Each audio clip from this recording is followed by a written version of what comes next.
Assalamualaikum warahmatullahi wabarakatuh.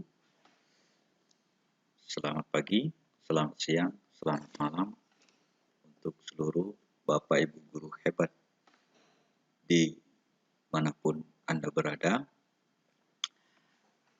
Kali ini saya akan coba membahas hal yang baru, terkhusus di Provinsi Sumatera Utara, mengenai PTM terbatas. Bapak Ibu, sebelumnya saya sampaikan ini adalah hanya sebatas pemikiran saya terkait dengan menanggapi instruksi Bapak Gubernur Sumatera Utara dalam rangka kita mempersiapkan pertemuan tatap muka terbatas yang sudah diizinkan untuk wilayah Sumatera Utara per tanggal 1 September 2021. Sebelumnya saya juga sampaikan kepada seluruh Bapak dan Ibu, jika video ini bermanfaat, silakan di-share kepada rekan Bapak dan Ibu, dan mari kita untuk berdiskusi, kiranya kita mampu berkontribusi dalam mempersiapkan pembelajaran tatap muka terbatas yang lebih bermakna dan bermartabat di Provinsi Sumatera Utara khususnya. Baik Bapak Ibu, kita coba lihat terlebih dahulu. Tepatnya kemarin, Gubernur Sumatera Utara, yang hari ini saya coba cuplik terlebih dahulu, yaitu melalui harian media online, Medan Business Daily.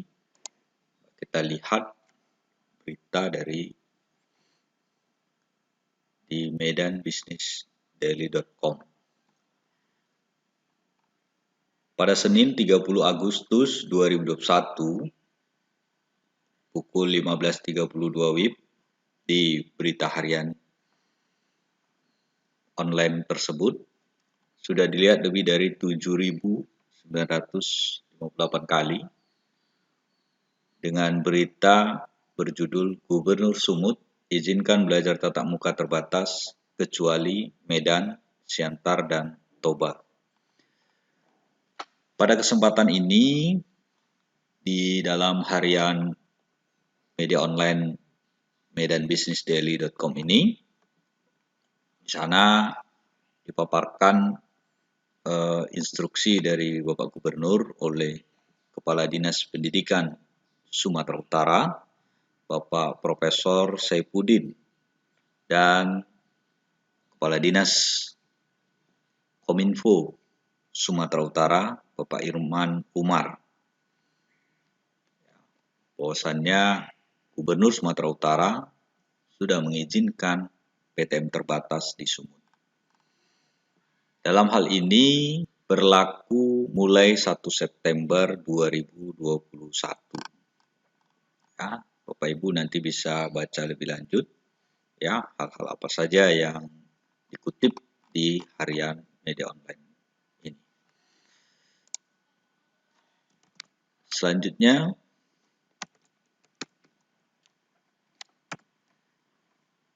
kita lihat bagaimana instruksi Gubernur Sumatera Utara, ya. Kita lihat isi dari instruksi Gubernur Sumatera Utara. Gubernur Sumatera Utara, instruksi Gubernur Sumatera Utara nomor 188.54/INST/2021 tentang pelaksanaan pembelajaran tatap muka terbatas di masa pandemi Coronavirus Disease 2019 di Provinsi Sumatera Utara.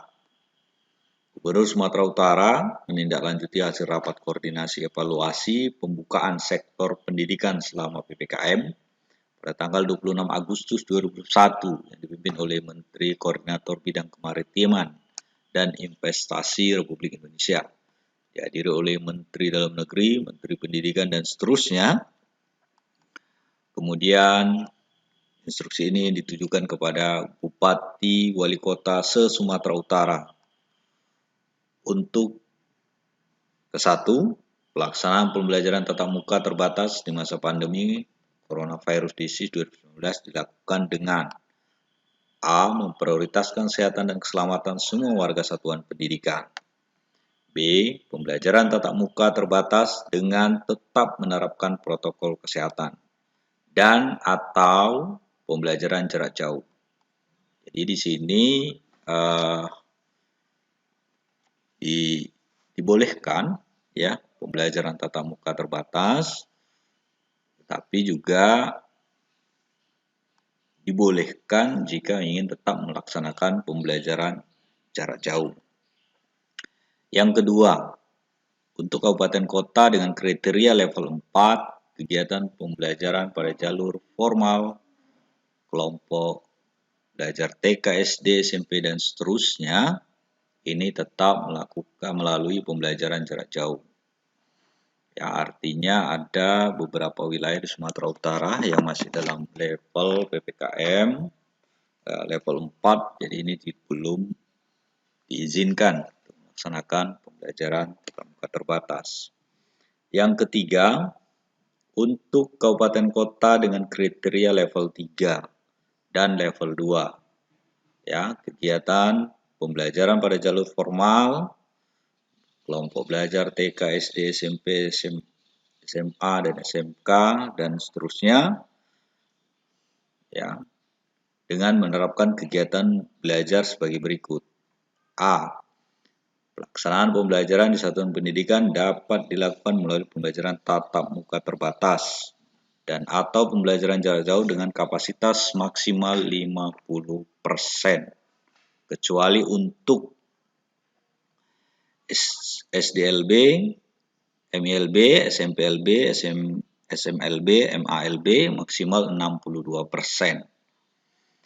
Jadi di sini ada lebih rinci ya tentang jenjang pendidikan, kemudian dibatasi oleh kapasitas maksimalnya. PAUD maksimal 33%. Ya, di sini juga diperjelas bagaimana mengatur jaraknya dan seterusnya. Kemudian yang B, memprioritaskan kesehatan dan keselamatan semua warga satuan pendidikan. Yang C, kantin tidak dibolehkan dibuka dan warga satuan pendidikan disarankan untuk membawa makanan minuman dengan menu gizi seimbang. D, siswa yang terpapar COVID-19 tidak dibenarkan mengikuti proses pembelajaran secara tatap muka dan jika mengidap penyakit penyerta komorbid harus dalam kondisi terkontrol. Dan seterusnya, apabila salah seorang anggota keluarga di rumah terpapar COVID-19, siswa tersebut tidak dibenarkan mengikuti pembelajaran tatap muka terbatas. Nah, ini yang F yang perlu kita kaji dan bahas ya untuk bisa kita terapkan. F, jumlah jam pelajaran tatap muka terbatas diatur sebanyak 2 kali seminggu.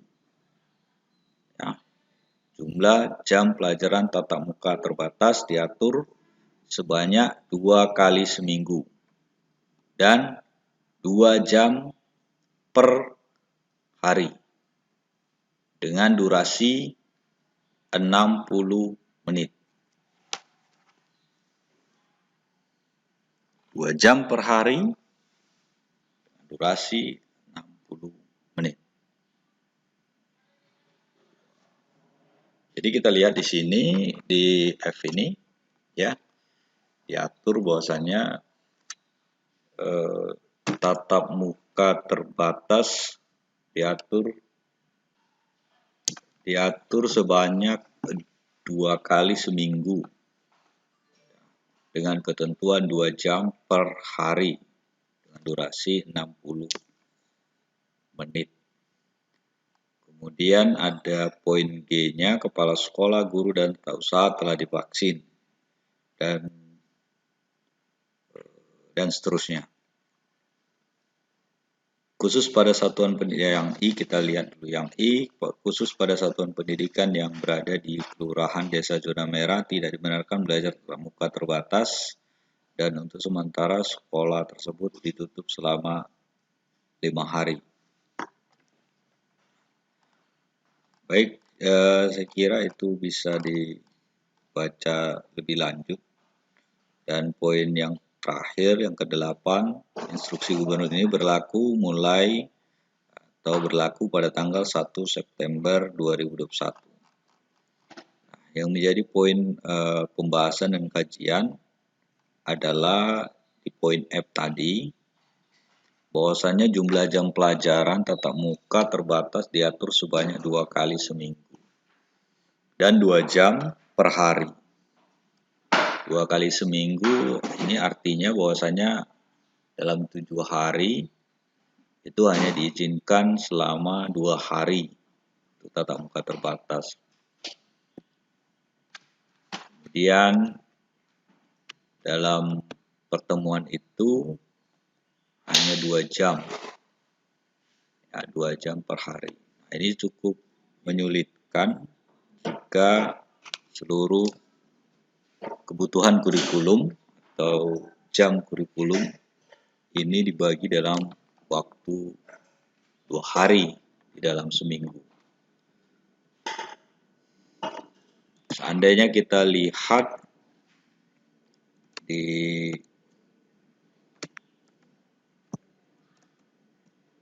kurikulum SMK,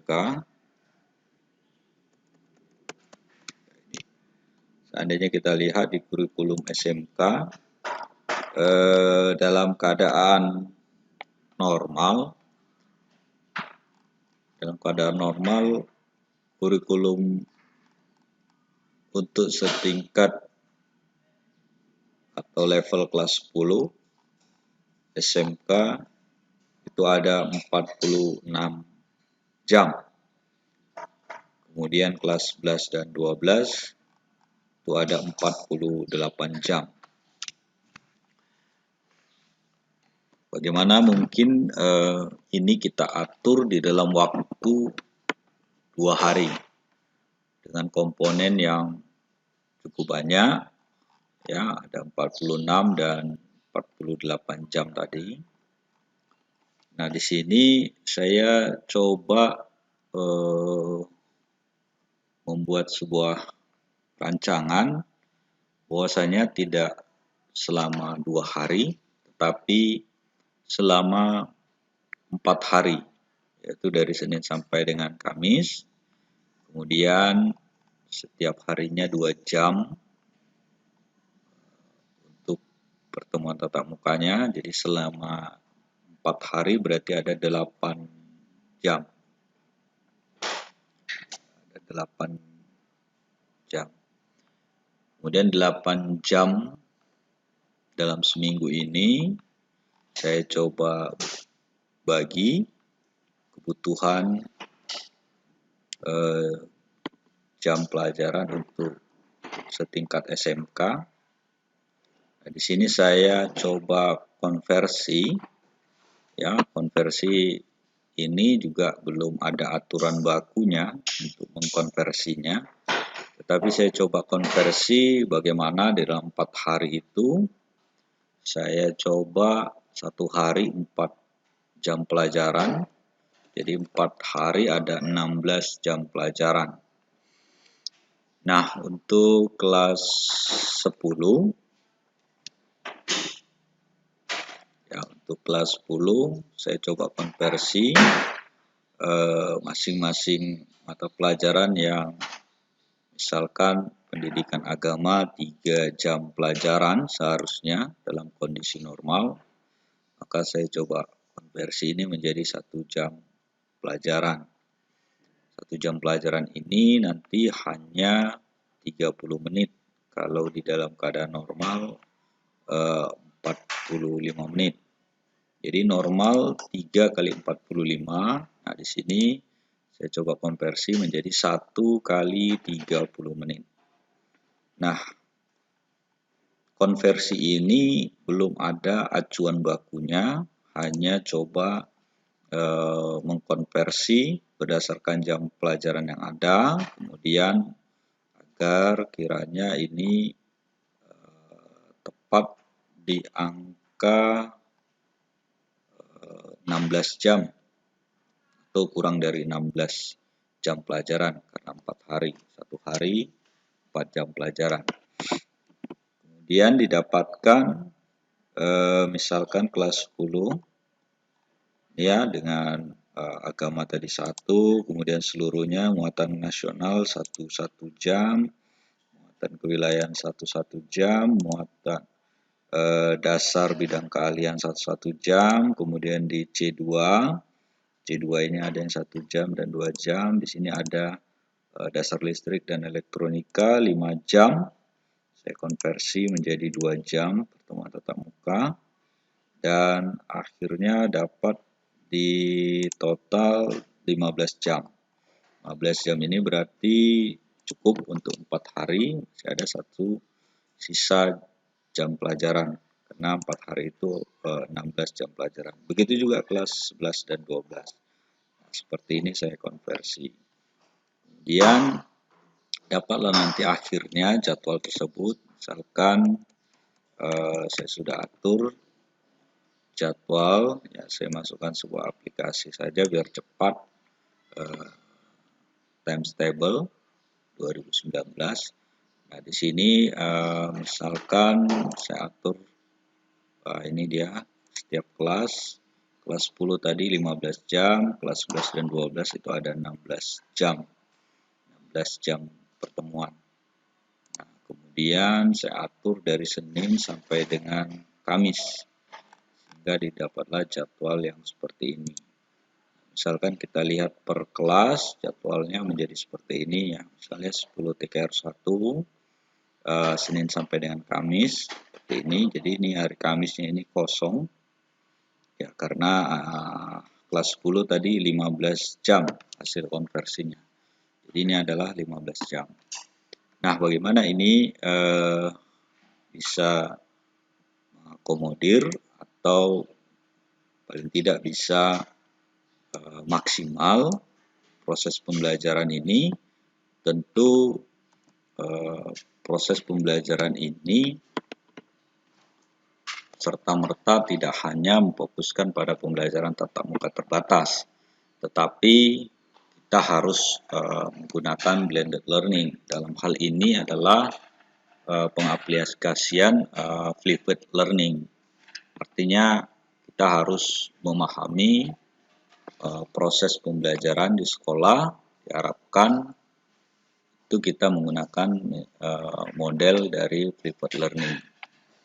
Dalam model pembelajaran ini itu saya kira sangat cocok dipilih saat ini, ya diharapkan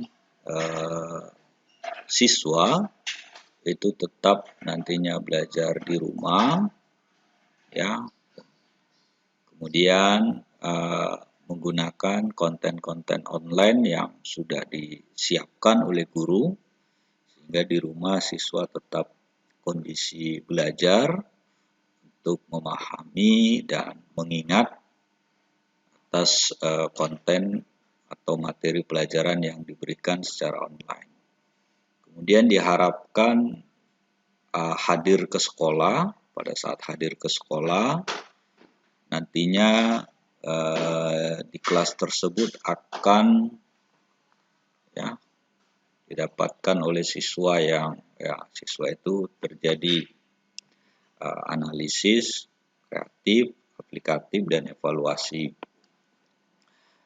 Jadi siswa di dalam kelas, lab, ya untuk berdiskusi, kemudian untuk saling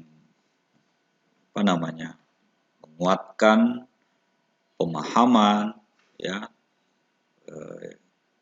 atas pelajaran yang sudah dipelajari secara mandiri di rumah. Jadi di sekolah itu tinggal guru tinggal untuk menguatkan ya sehingga pemahaman kompleks siswa itu didapatkan di dalam sekolah atau di lab atau tempat praktek di sekolah. Nah, inilah Bapak dan Ibu kira-kira rancangan yang bisa kita gunakan di dalam menanggapi proses pembelajaran tatap muka terbatas. Oh ya, tadi perlu kita sampaikan bahwasannya karena ada keterbatasan siswa maksimal 50%, jadi di jadwal, nah ini di jadwal ini misalkan 10 TKR 1 itu di dalam minggu pertama ini semua yang masuk adalah kelas 10 TKR 1 kelompok A. Jadi setiap kelas dibagi dua kelompok, kelompok A dan kelompok B. Jadi sebenarnya satu siswa itu akan belajar seminggu sekali, akan belajar secara bergantian. Satu minggu kelompok A, kemudian minggu berikutnya kelompok B, dan minggu pertama kelompok A, minggu kedua kelompok B, minggu ketiga kembali lagi ke kelompok A, minggu keempat kembali lagi ke kelompok B. Jadi mekanismenya seperti itu. Tentu hal ini sangat cukup mungkin bagi guru terbebani ya, karena harus mengulang materi yang sama di waktu yang berbeda. Oleh karena itulah maka penerapan flipped learning ini diharapkan untuk lebih memudahkan guru ya untuk dalam proses pembelajaran di tatap muka terbatas ini. Jadi demikian yang bisa saya sampaikan. Mudah-mudahan ini bisa sama-sama memberikan kontribusi untuk menanggapi proses pembelajaran tatap muka terbatas. Mudah-mudahan ini jauh lebih bermakna dan bermartabat dengan situasi yang hampir 2 tahun pelaksanaan pembelajaran jarak jauh. Demikian, terima kasih. Maaf atas segala kekurangan. Assalamualaikum warahmatullahi wabarakatuh.